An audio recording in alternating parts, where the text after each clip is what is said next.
जी प्रणाम सर।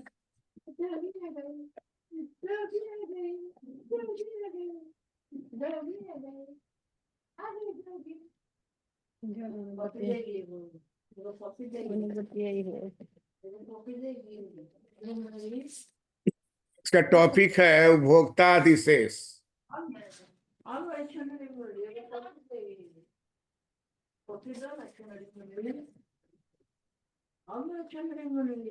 उपभोक्ता अधिशेष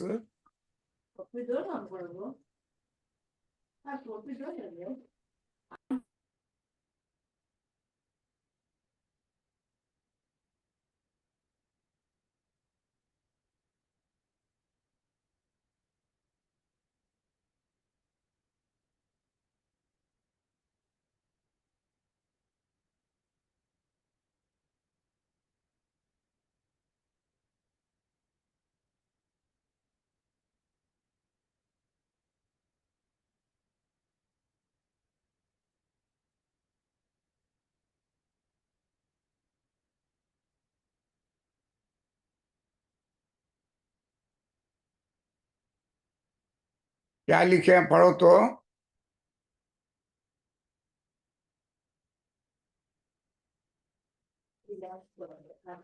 उपभोक्ता अधिशेष J.R. हिक्स का सिद्धांत 1972 में हिक्स महोदय को अर्थशास्त्र में नोबेल पुरस्कार मिला है।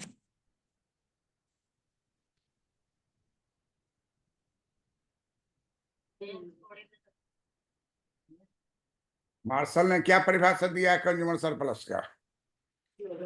मार्शल ने परिभाषा दिया है कि उपभोक्ता क्या कीमत अदा करना चाहता है और क्या कीमत अदा करता है, उसी के अंतर को उपभोक्ता अधिशेष कहे मार्शल। फिर बोलो तो क्या बोले? उपभोक्ता किसी वस्तु का क्या मूल्य अदा करना चाहता है और क्या वास्तव में मूल्य अदा करता है, इसी के अंतर को उपभोक्ता अधिशेष कहते हैं मार्शल।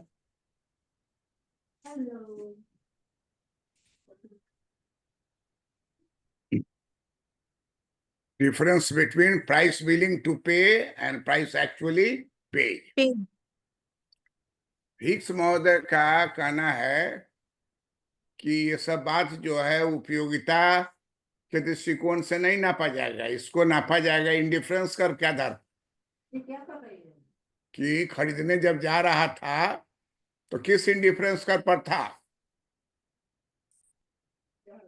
और जब वहां गया वो तो किस इंडिफरेंस कर पर पहुंच गया। तरीका वही रहेगा कि मूल्य देना चाहता था और मूल्य वास्तव में दिया। जी ठीक है, बात यही रहेगा, लेकिन उसका तरीका बदल जाएगा, लेकिन परिभाषा तो ही होगा।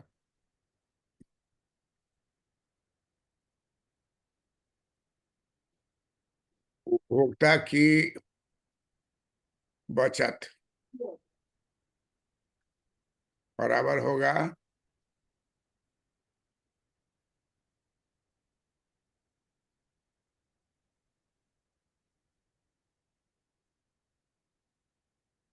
उपभोक्ता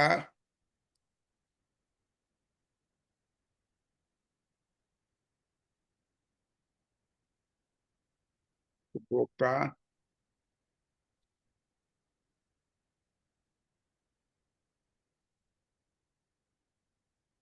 कितना मूल्य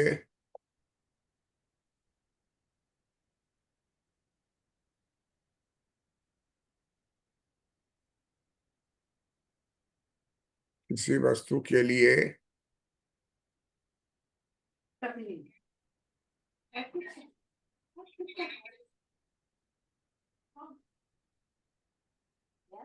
देना चाहता है।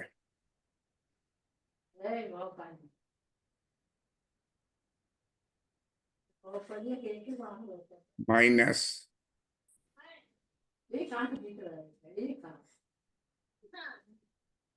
वास्तव में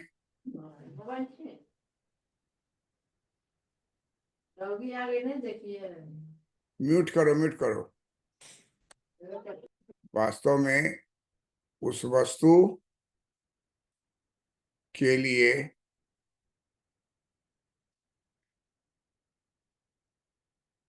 क्या मूल्य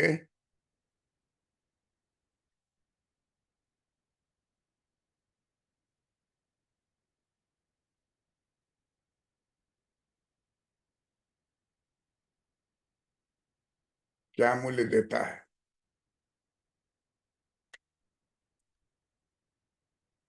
मान लीजिए मूल्य देना चाहता है 20 रुपया, देना पड़ा उसको मात्र 10 रुपया, तो डिफरेंस कितना हो गया? 10 रुपया। यही 10 रुपया हो गया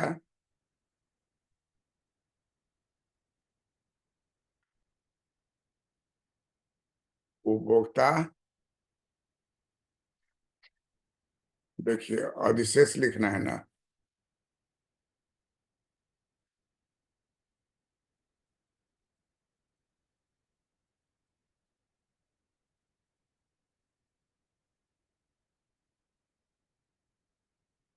का अधिशेष।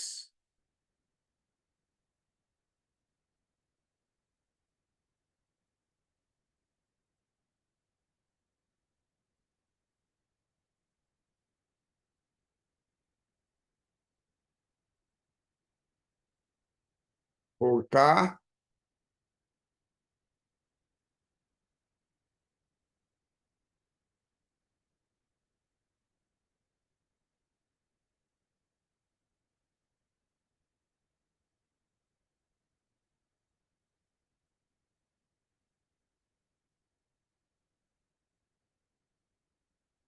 भोक्ताधिशेष। उपभोक्ताधिशेष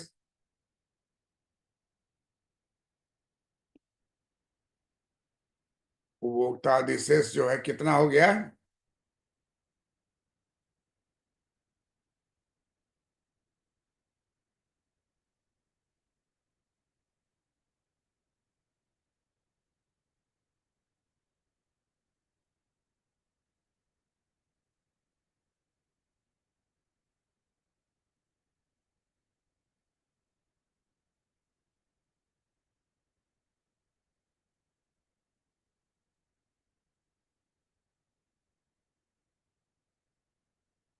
भोक्ताधिशेष कितना हो गया? 10 रुपया। 10 रुपया। उपभोक्ता अधिशेष मिलते ही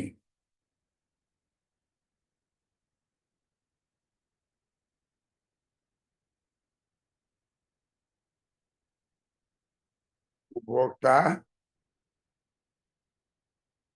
नीचे के तटस्थ वक्ररेखा, नीचे के तटस्थ वक्ररेखा से ऊपर के तटस्थ वक्र रेखा पर प्रस्थान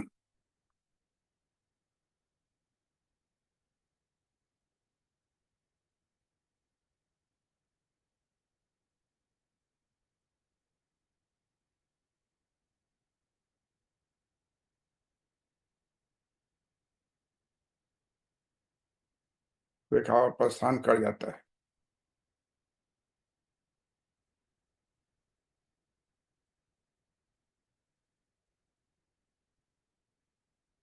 बात हुई?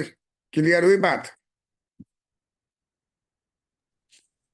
मार्शल वाले में ऐसा कोई जिक्र नहीं आ रहा है कि वो ऊंचाई पर चला गया, उसको लगा कि इतना पैसा बच गया हमको।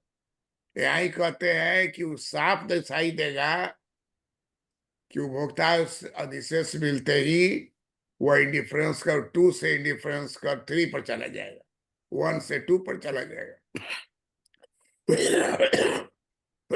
तो नीचे के इंडिफरेंस कर्व से ऊपर के इंडिफरेंस कर्व पर उपभोक्ता चला जाएगा, अगर उसको कंज्यूमर सरप्लस मिल रहा है तो। तो मार्शल में सर ऐसा कुछ नहीं है, मार्शल में है कि बस वो खाली डिफरेंस की चर्चा करते हैं। डिफरेंस है उसके पॉकेट में है, पैसा तो उसी के पॉकेट में ना है। और सर यहाँ है कि डिफरेंस के साथ साथ इंडिफरेंस कर पर शिफ्ट कर जाएगा। इसे है कि पैसा पॉकेट में उसको है, जी। यहाँ है कि आपको पैसा बच गया, और इसका पहचान है कि आप ऊंचे इंडिफरेंस कर पर चले गए। कंज्यूमर सरप्लस मिलने के कारण आप कहाँ चले गए? ऊपर चलेगा, थोड़ा सा अपग्रेड हो गए। हाँ। पैसा पैसा बचा तो अपग्रेड हो गए। हाँ, अब इसी को हम लोग चित्र में देखेंगे। एक बात जान लो कि जी। ये चित्र बनाने में जो रुपया पैसा रहता है, तो जैसे यहाँ से एक लकीर लिए, ये हो गया इंडिफरेंस कर्व 1। इसका मतलब हो गया यहाँ सट रहा है, तो इसका मतलब इतना आय है उसके पास। आय उसके पास इतना है, मान लीजिए 100 रुपया है, तो आय उसका चित्र में ओ ए है, तो वास्तव में कितना रुपया है? ओ ए को कितना माने? वो एगो कितना माने। अरे ओ ए को यहाँ कह रहे हैं ना कि मान ले कि 100 रुपया है। जी। मान लें कि ओ ए बराबर क्या है? 100 रुपया। तो ए- अब इसी 100 रुपया में खेला है वो कि उसको क्या हो रहा है, नहीं हो रहा जी। है? हाँ जी। और वो मन में सोच रहा है कि हम बाजार में जा रहे हैं और हम खरीद लेंगे कितना? ओ एम वस्तु ले लेंगे। एक्स वस्तु कितना ले लेंगे? O M. ओ एम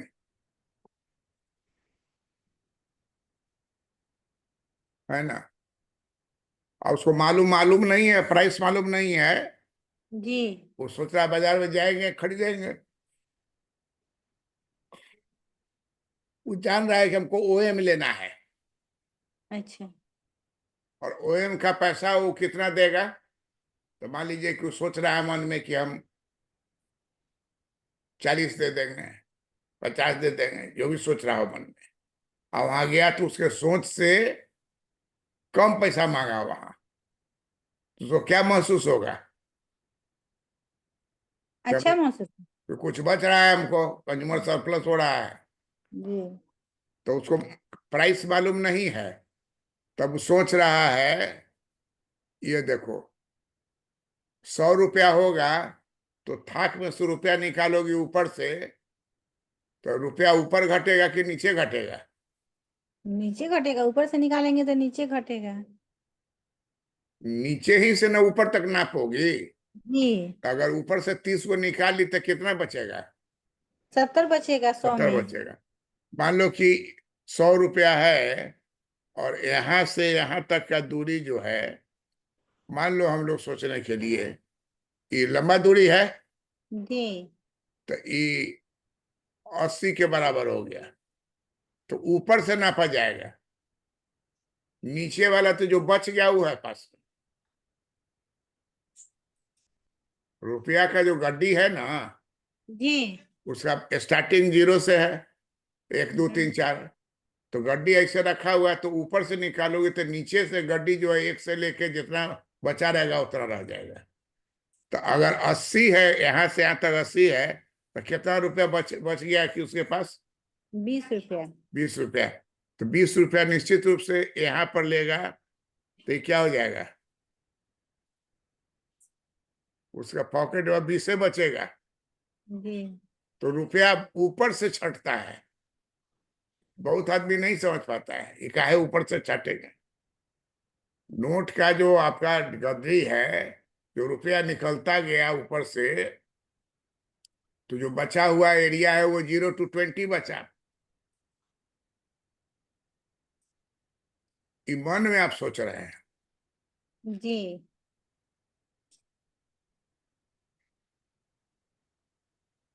और हमने यहाँ एक लड़की पढ़ती थी, पटना यूनिवर्सिटी की, इकोनॉमिक्स की थी।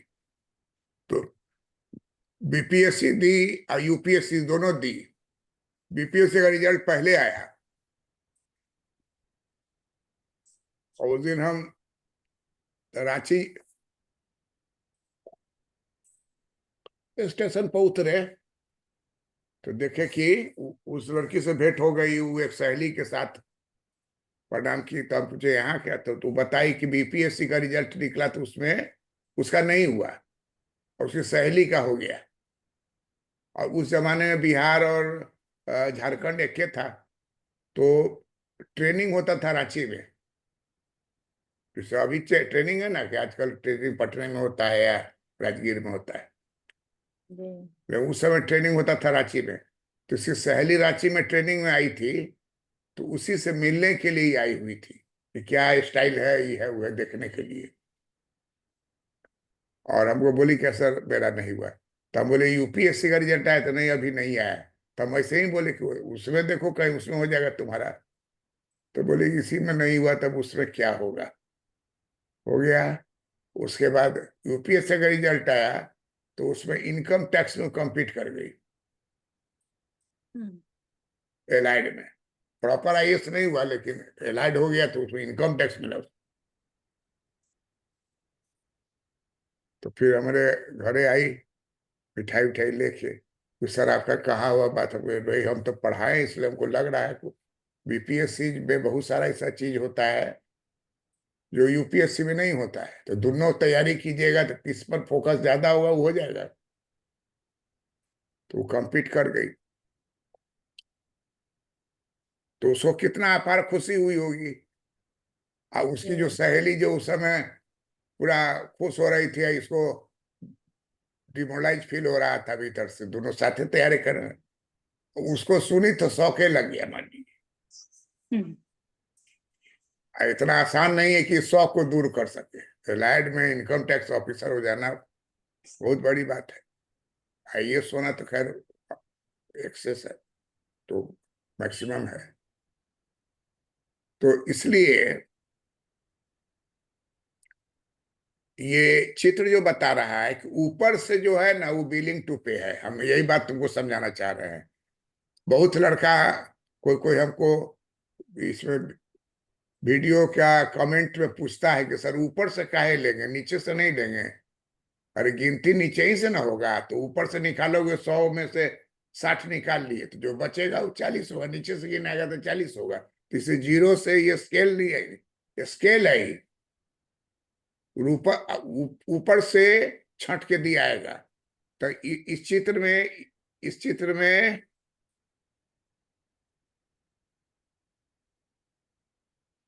इस चित्र में एक वर्ड हो गया billing. Billing to pay. Billing to pay बराबर कितना हो गया? A A H, H A H, A H, H H बोलो चाहे एच बोलो। अब उसके पास बचेगा कितना? पास में शेष आय क्या रहेगा? तो ये जीरो से ना पाएगा, जीरो एच, चाहे एच ए, एच जीरो, जैसे बोलो। तो जीरो ही से लोग बोलता है जीरो एच। और किस इंडिफरेंस कर पर यहाँ वो रह रहा है? एक पर। उपभोक्ता इंडिफरेंस कर फर्स्ट पर अपने को पाता है। बात समझी? जी। नापा ऊपर से जाता है, और जो बचता है पैसा, वो 0 to 60, 0 to 20, यहाँ 20 हो रहा है। ये पहली बात हो गई। अब जो है, देखिए कि उपभोक्ता बाजार में पहुंचा और उसको पता नहीं है कि ये प्राइस लाइन है। और वो मन में सोच लिया कि हम ओएम खरीदेंगे और पेमेंट कर देंगे GH, है ना, जहाँ इंडिफरेंस कर्व सट रहा है IC1 है, IC फर्स्ट है। लेकिन जब बाजार में वो आता है और उसको प्राइस लाइन मालूम होता है तो ये इंडिफरेंस कर्व 2 पर वो चला आता है, क्योंकि प्राइस लाइन जो है वो AB प्राइस लाइन है,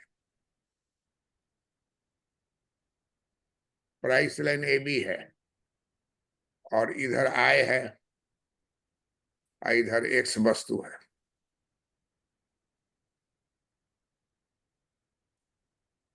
तो अब यहां देखो, ता अधिशेष,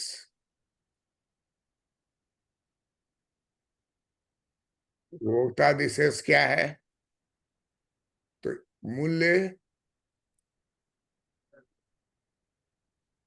देना चाहता है माइनस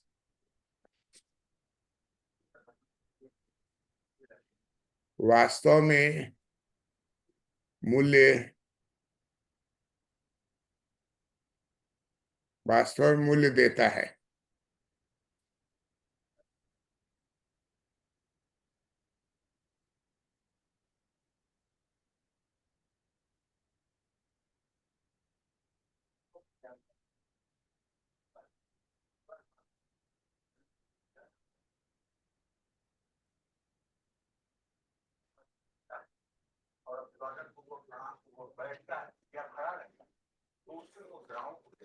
तो मूल्य देना चाहता है कितना?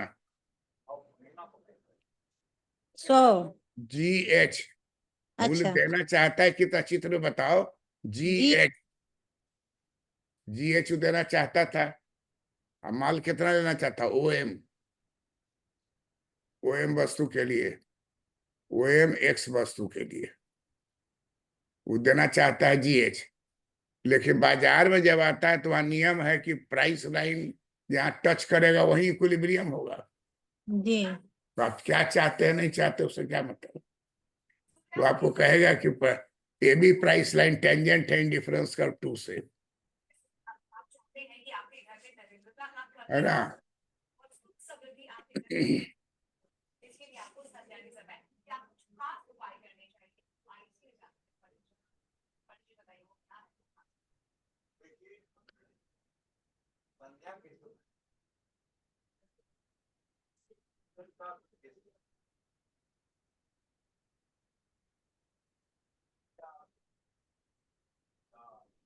और बाजार में उसको देना पड़ा कितना? जी। GE, डिफरेंस कितना हो गया? EH,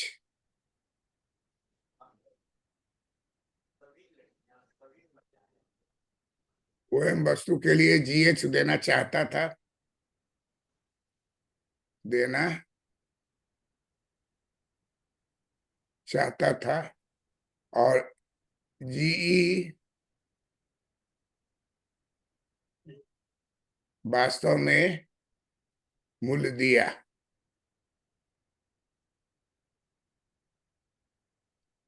तो यही जो EH है इसको कहा गया उपभोक्ता अधिशेष, उपभोक्ता अधिशेष।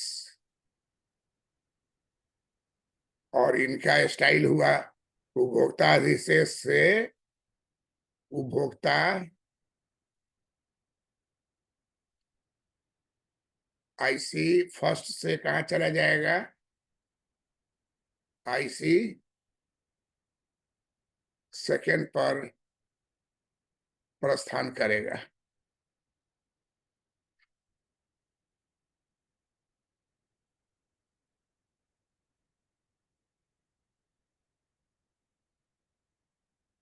चित्र में HE बराबर है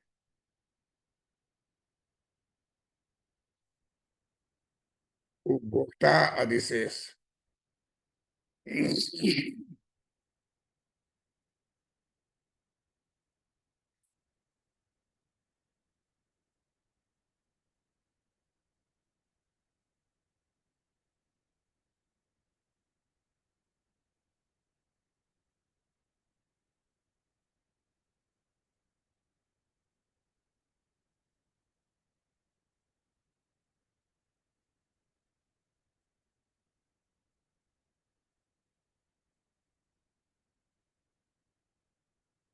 यहाँ भी वही हो गया। उपभोक्ता अधिशेष क्या है? वास्तव में मूल्य देता है और मूल्य देना चाहता है। समझ में आई? समझी इसको? जी समझाओ हमको। सर, उसी वो प्रोफेसर की तरफ बोलो। इसमें हिक्स महोदय बता रहे हैं, एक मिनट से। हिक्स महोदय के अनुसार उपभोक्ता अधिशेष उपभोक्ता अधिशेष उपभोक्ता जो वस्तु के लिए मूल्य देना चाहता है और वास्तव में जो मूल्य देता है, उसके अंतर को उपभोक्ता अधिशेष करते हैं। और इसमें क्या होता है, उपभोक्ता इंडिफरेंस कर्व फर्स्ट से इंडिफरेंस कर्व सेकंड पर प्रस्थान कर जाता है। चित्र में ए बी को क्या कहेंगे? कीमत रेखा, बजट रेखा।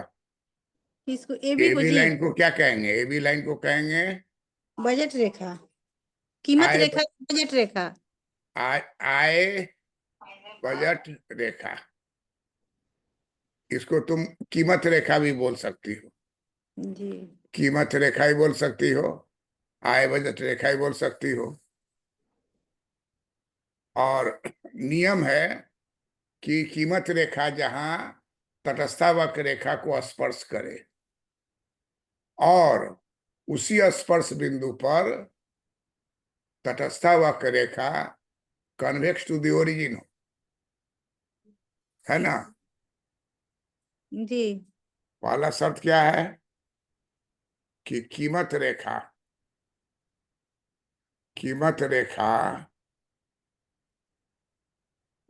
ए बी मूल्य रेखा को स्पर्श करे।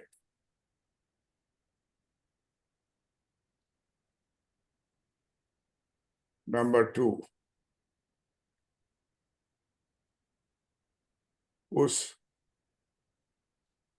सर, ये कीमत रेखा ये भी मूल्य रेखा को स्पर्श करे कि तटस्थ वक्र रेखा को स्पर्श करे? ए बी कीमत रेखा को तटस्थता वक्र रेखा स्पर्श करे ना सर? कीमत रेखा उल्टा लिखा है।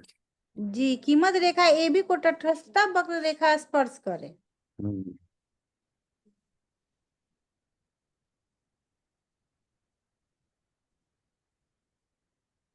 तटस्थता वक्र।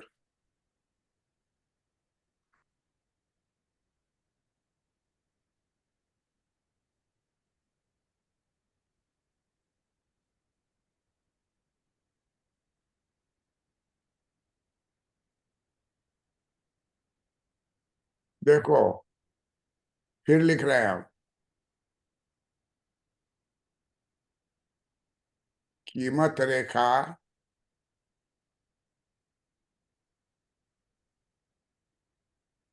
तटस्थता वक्र रेखा को स्पर्श करे, स्पर्श करे। यही स्पर्श करे को टेंजेंट कहते हैं। और उस स्पर्श उस सर स्पर्श सर, उस, कीमत रेखा ए बी कौन सा तटस्थ वक्र रेखा स्पर्श करेगा? क्या?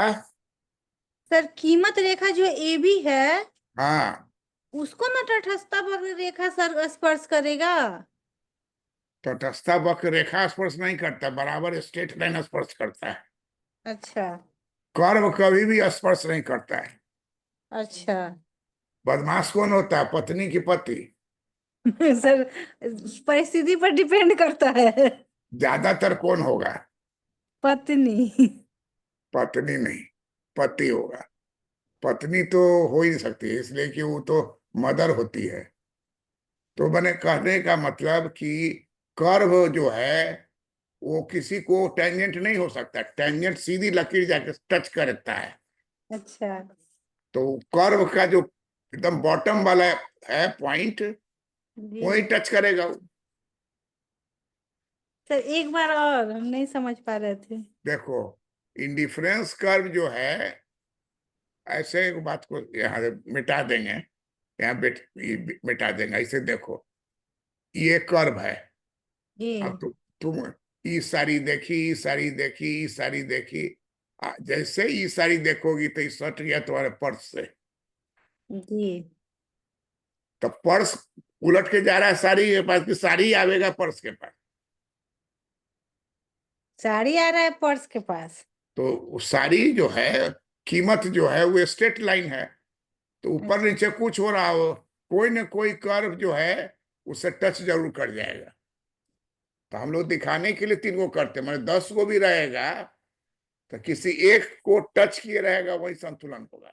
तो टच कौन किसको करता है? तो हिग्स की किताब में लिखा हुआ है कि इंडिफरेंस कर्व टचेज ये price line touches indifference curve. कभी कभी लड़का घमासान कर देगा कि क्या उल्टा बोलेगा, किताब निकलेगा। हिग्स का किताब लेके जाओ, उसमें लिखा हुआ है उस चैप्टर में लाइन। सर, तो इसमें सर आप यही दिखा रहे हैं इस फिगर में कि प्राइस लाइन अपने जगह पर स्थिर है, तटस्थता वक्र रेखा आगे पीछे कर रहा है। तटस्थ वक्र रेखा, हर रेखा एक लेवल को बतलाता है। जी। तो आपका लेवल लाख का हो सकता है, करोड़ का हो सकता है। आप जैसे अंबानी के यहाँ शादी हुई थी तो चप्पल कोई पहने हुआ है तो 3 करोड़ का है। मैंने चप्पलें जब 3 करोड़ का है तो गहना तो उसका 20 करोड़ का होगा, साड़ी दस जी। करोड़ का होगा। साड़ी जो है, खुद जो उनकी पत्नी पहनी हुई थी, कहता है लोग कि कितना 8 करोड़ का साड़ी था। उसमें जो काम किया हुआ है सब गोल्ड और डायमंड बैठाया हुआ है। तो सब अभी कर लेना जरूरी है, क्योंकि लेके तो जाएगा नहीं ऊपर, रह जाएगा यही। जी। इसलिए उपभोग कर रहा है पूरा। अब बहुत आदमी गांव में होगा ना कि एकदम छिपा के रखे रहेगा पैसा, जब मर जाएगा तो लोग खोजेगा तो तकिया में फिक्स डिपॉजिट मिलता है। बूढ़ा आदमी को देखोगी ना तो उसको बहुत आसक्ति हो जाता है पैसा उसा के बारे में, और वो उसके दुख का कारण है। अरे जब आप ओल्ड हो गए तो बहुत चीज आप खा नहीं सकते हैं, बहुत काम आप कर नहीं सकते हैं, आप दौड़ नहीं सकते हैं। अब इसको नहीं मान करके आप जबरदस्ती दादागिरी कीजिएगा तो आपको लाभ नहीं होगा, हानि ही हो जाएगी। तो ऑलवेज, अब देखिए प्राइस लाइन यहाँ टच कर दिया तो खेल खत्म, यही हो गया इक्विलिब्रियम। अगर ई प्राइस लाइन नहीं हो कि यहाँ प्राइस लाइन रहता तो समझ लो कि टाटा बिरला का है, हम लोग का कहीं यही पर आके टच कर जाएगा। हम लोग का पर्स छोटा है, पर्स में जो पैसा है कम है। कभी भी नहीं बोलना है कि इंडिफरेंस कर्व टच करती है। समझ लो, इंटरव्यू में बोलना होगा कि प्राइस लाइन सदैव टच करती है इंडिफरेंस कर्व में, और वो कोई खास एक पॉइंट होगा वहीं टच करेगी पहली में, बाएं दाएं तो टच होगा नहीं, सीधा रेखा है। देखो ना, कोई चीज सीधा रेखा है, इंडिफरेंस कर ऊपर से नीचे दाहिनी ओर झुकी हुई है, तो ठीक बीच वाला जो एरिया है वही में टच हो जाएगा खर्च। बात समझ रही कि नहीं? समझ गया। क्या समझी? वो सर, ये क्या बोलते हैं कि प्राइस लाइन ही हमेशा इंडिफरेंस कर्व को टच करती है, क्योंकि प्राइस, आदमी की आय सर स्थिर नहीं न है। किसी की आय कुछ है, किसी की आय कुछ है, तो उस हिसाब से सर तो वो इंडिफरेंस वो वैरी करते रहेगा, ऊपर नीचे जाएगा, तो इस हिसाब से वो इंडिफरेंस कर्व को टच। इंडिफरेंस कर ऊपर नीचे जाएगा उसका चयन। प्राइस लाइन तो फिक्स्ड है। जी जो चीज तुम खरीदने गई हो, तो 100 दो गो है उसका फिक्स है, एगो लकीर है। जी लेकिन डिफरेंस कर का 10 गो लकीर हो सकता है। और तू कुछो खरीदने गई तो एगो देखी, दूगो देखी, तीन गो देखी, बेटी के लिए मान ली ले रहे हैं, ऊपर नीचे देख के लास्ट में तुमको जो पसंद आएगा और तुम दाम टैग देख लोगी, तो जरूर तुम्हारा जो प्राइस लाइन है पर्स में वो सट रहा होगा, तो ये दे दीजिए। सर, तो सर मान ली सर, ये प्राइस लाइन सर इंडिविजुअल व्यक्ति के कीमत को दिखाता है या व्यक्ति के प्राइस लाइन, प्राइस लाइन बाजार के कीमत को दिखलाता है, लेकिन वो व्यक्ति इंडिविजुअल है ना, जी तो उसकी आमदनी है, तो उसका चक्कर जितना बड़ा रहेगा, धनवान होगा तो उसका प्राइस लाइन का गैप पूरा होगा, गरीब होगा तो एकदम नीचे होगा। और इंडिफरेंस कर्व क्या दिखाता है सर? वस्तु का ये दिखाता है। इंडिफरेंस कर पे तो केवल दो वस्तु का आइटम है, इतना बड़ा इतना इतना आइटम का कॉम्बिनेशन है। जी उस आइटम में तुमको जो आइटम चुनना है, जैसे साड़ी है और उसके साथ एक और कोई चीज दे रहा है, मान लीजिए दो चीज का कॉम्बिनेशन है, साड़ी है और ब्लाउज है। बहुत चीज में आजकल होता है कि ये लीजिएगा तो तीन वो ही चीज एक्स्ट्रा देंगे, तो वो एक्स्ट्रा कौन चीज दे रहा है, क्या देखा देखिए। लेकिन मुख्य क्या है कि आपको पर्स से पैसा देना है। पैसा कितना दीजिएगा? जहां आपका प्राइस लाइन माने income line, income price line माने बजट लाइन। देख लो जी बजट लाइन, प्राइस लाइन को क्या लिख रहे हैं? बजट लाइन, आय और कीमत रेखा सब है।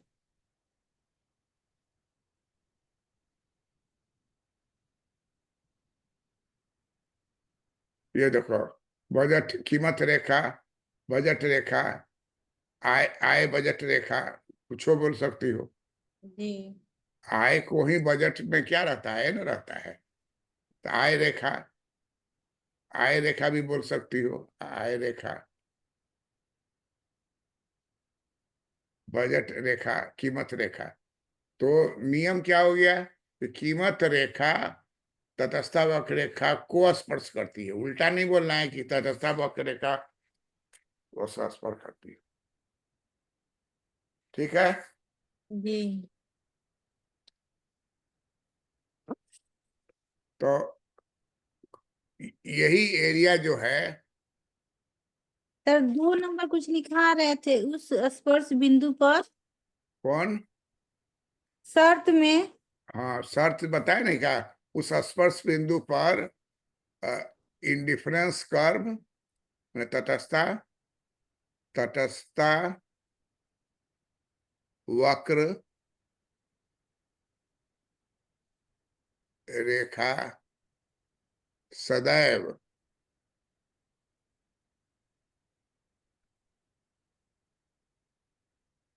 मूल बिंदु,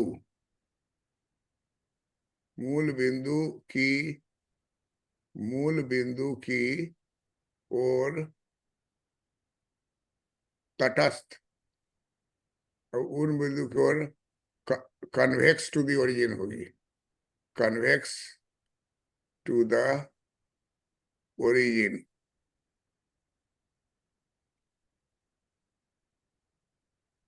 कन्वेक्स टू द ओरिजिन होगी, कन्वेक्स टू द ओरिजिन होगी।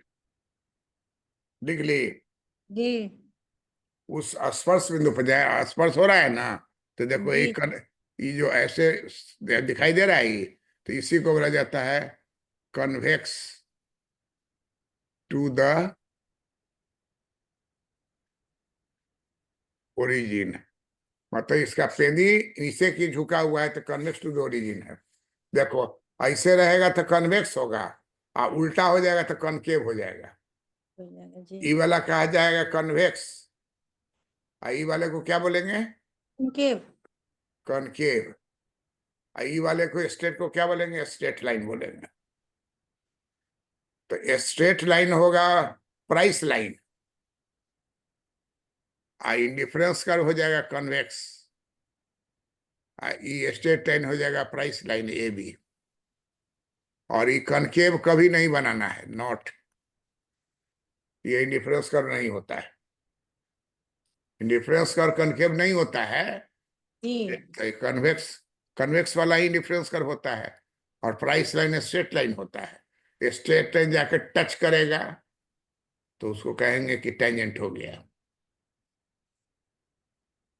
That's all. जी प्रणाम।